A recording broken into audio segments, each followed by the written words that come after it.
Hello friends, I am here with my channel Solving Questions with Gauri Ma'am.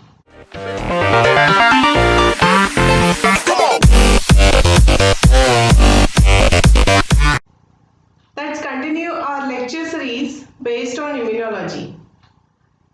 इसमें हम आज देख रहे हैं organs of immune system. Organs of immune system can be classified into two types on the basis of their functions. एक जो है वो है प्राइमरी लिम्फोइड ऑर्गन और दूसरे होते हैं secondary lymphoid organ. Primary lymphoid organ के अंडर थाइमस और बोन मैरो ये दो ऑर्गन्स आते हैं, whereas under the secondary lymphoid organ there are lymph node, spleen, then there is a mucosal associated lymphoid tissues and gut associated lymphoid tissues. So today let's start discussing about thymus. So thymus is a primary lymphoid organ. This is situated above the heart. Thymus is the site for T cell maturation and development. T cells are synthesized in bone marrow and they get matured in a thymus. And that's why we call it as a T cells. This is a flat bilobed organ and it is present above the heart. The different thing about thymus is it gets the size of thymus and the cellularity of thymus gets increased till the puberty. और puberty के बाद इसके size में decrease होते दिखाई देता है।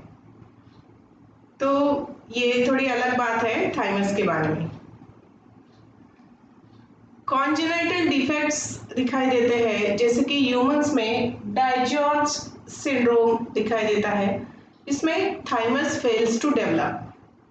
और in case of mice there is a nude mice where thymus fails to develop. तो ऐसे लोगों में T cell की population in that person, the T cell population is found to be decreased. और T cell is related to cell mediated immunity. तो इस वजह से cell mediated immunity भी इसमें कम दिखाई देती है. So this is related to the thymus. Secondly, जब थाइमस का फंक्शन स्टडी करते हैं तब नियोनेटल थाइमेक्टोमी प्रोसीजर यूज करते हैं। इसका मतलब होता है न्यूबॉर्न माइस में थाइमस रिमूव किया जाता है और फिर क्या उसके फंक्शंस है ये हमें पता चलते हैं। तो जब इस तरह से किया जाता है तब that mice is very prone to the infectious diseases, उसे बहुत सारे इन्फेक्शियस डिसीजेस हो सकते हैं और ऑफ कोर्स उसमें भी टी सेल की पॉपुलेशन कम दिखाई देती है। So we clearly see that thymus is related to cell mediated immune response and it is for the development and maturation of T cells. यहाँ पर हम थाइमस का स्ट्रक्चर देख रहे हैं। इसमें थाइमस के आउटर मोस्ट पोर्शन को हम कैप्सूल बोलते हैं। This is a capsule which surrounds the thymus. Then at the inner side, thymus can be divided into two parts as a cortex and medulla. इसमें जो outer part होगा वो cortex होगा, which is very rich in thymocytes. Thymocytes मतलब dividing T cells. जैसे कि हम जानते हैं thymus is required for the development and maturation of T sales. तो यहाँ पर ये थाइमोसाइट्स जो एक्टिवली डिवाइडिंग सेल्स होते हैं वो प्रेजेंट होते हैं at the cortex region of the thymus. तो इनको डिवाइड करने के लिए, इन्हें मैच्योरिटी फॉर्म करने के लिए जो माइक्रो एनवायरनमेंट लगता है, ये माइक्रो एनवायरनमेंट प्रोवाइड किया जाता है स्ट्रोमल सेल्स की तरफ से। So here, this cortical epithelial cells, interdigitating dendritic cells, medullary epithelial cells और macrophage, ये चार cells acts as a stromal cells. तो ये माइक्रो एनवायरनमेंट, उन्हें जो प्रोटीन्स लगेंगे, जो साइटोकाइंस या जो भी रिक्वायरमेंट्स होगी वो प्रोवाइड करते हैं for the development and maturation of thymocytes. Secondly यहाँ पर नर्व्स सेल्स होते हैं, इसके ऊपर भी थाइमोसाइट्स की डेवलपमेंट की जाती है। So these are the nerves cells on which more than 50 thymocytes can develop at a time. ये जो कॉर्टेक्स पोर्शन होता है थाइमस का, it is divided into lobules. यहाँ पर ट्रैबेक्यूला होते हैं जिसकी वजह से इसे कंपार्टमेंट बनते जाते हैं।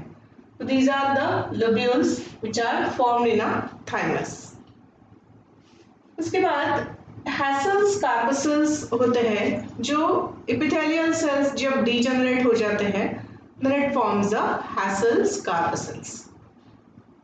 इसके अलावा this is a blood vessel present in a trabeculae through which blood will flow, and here dead cells are there. So during the maturation there is a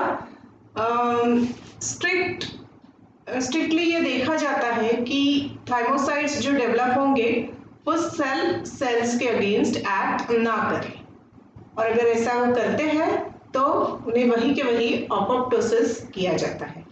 इसकी वजह से यहाँ पर हमें डेड सेल्स दिखाई देते हैं। During the formation of thymocytes in a thymus, there is two very important phenomena take place. We call it as a positive selection or negative selection. So here what happens, we know that T cells recognizes antigen when it is presented on the MHC molecules. So when positive selection is there, what is there? It permits the survival of only those T cells whose TCRs are capable of recognizing self-MHC molecule. उन्हीं T cells को allow किया जाता है, उन्हीं T cells को survive किया जाता है जो सेल्फ MHC मॉलिक्यूल्स को रिकॉग्नाइज कर रहे हैं। बाकी सबको अपोप्टोसिस के लिए भेज दिया जाता है। तो यहाँ पर हम उसे बोलते हैं MHC रेस्ट्रिक्टेड। जब पॉजिटिव सिलेक्शन इज देयर, जब T cells are able to recognize the self MHC molecule, that is called MHC restriction. Secondly, there is a negative selection.